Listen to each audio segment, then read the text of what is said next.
Nicco Montano didn't make it to fight night. It's something that Valentina Shevchenko speculated for weeks and weeks and weeks ahead of this fight. She was a monumental favorite.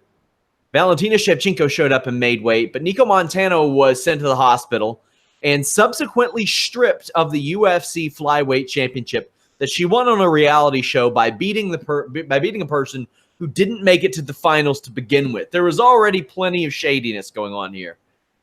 But, man, I can see both sides of the coin. Is it ethical? Is it not? I want to know what you think, Steven. I'm 100% fine with her being stripped of the title.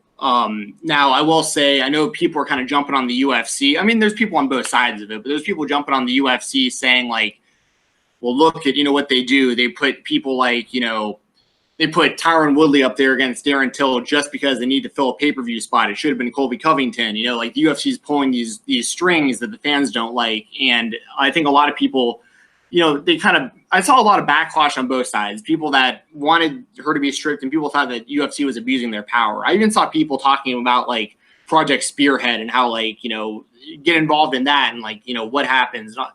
My opinion is this, I don't want to compare her directly to Jermaine Durandamy, but it's a very similar scenario where GDR won the title in controversial fashion because when she beat Holly Holm, she was landing punches behind or after the bell, that kind of stuff. It was a weird title win to begin with. And then she just flat out refused to defend against Chris Cyborg. Whereas you have Nicco Montano, who I've been very vocal, and I don't want to keep padding on more and more to it, but I didn't ever think that Nicco would defend her title. I saw such a giant gap between even the top 15 at either 135 or 150 or 115. You could have taken the top 15 from either division, had them go to 125, and I think all of them smoked Nicco. So, so that's just kind of my opinion. I think I'm not gonna go as far as to say she meant to be hospitalized, but I will say I didn't ever see her ever fighting Shevchenko, and if it were to happen, I saw Shevchenko just destroying her. There are several fighters in that top 15, I think, from 10 to 15 that I think beat Nicco Montano. I agree. I think Calder would do. I think on a good night, Paige Van Zandt could beat Nicco Montano. I agree. There's a lot of them. Yeah, there are a lot of them, and the difference in Darren Till missing weight, getting a shot, Yoel Romero missing weight, getting a shot, they did make it to fight night. And I think that's ultimately what's important to UFC because they can't promote a show if their main event doesn't make it to the fight. Nicco Montano didn't make it to the fight.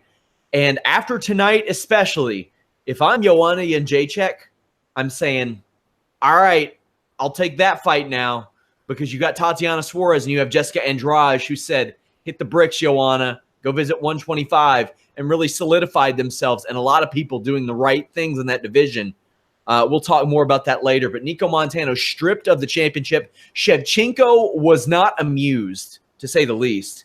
Right. Yeah. She said she predicted as much, and she was just not happy. Yeah, and I mean, I can't blame her. I mean, she showed up ready to fight, ready to win a title, and she's just kind of getting strung along. That fight was almost made 5 or 6 different times before they finally got this whole thing set up. And I mean, if I was Shevchenko, I'd be pissed. I'd totally get it. I did think it was funny that Kamaru Usman, who showed up as a backup to weigh in for the main event in case somebody missed weight, she and Usman were in the crowd and faced off tonight, which I thought was great. A lot of fun there. I mean,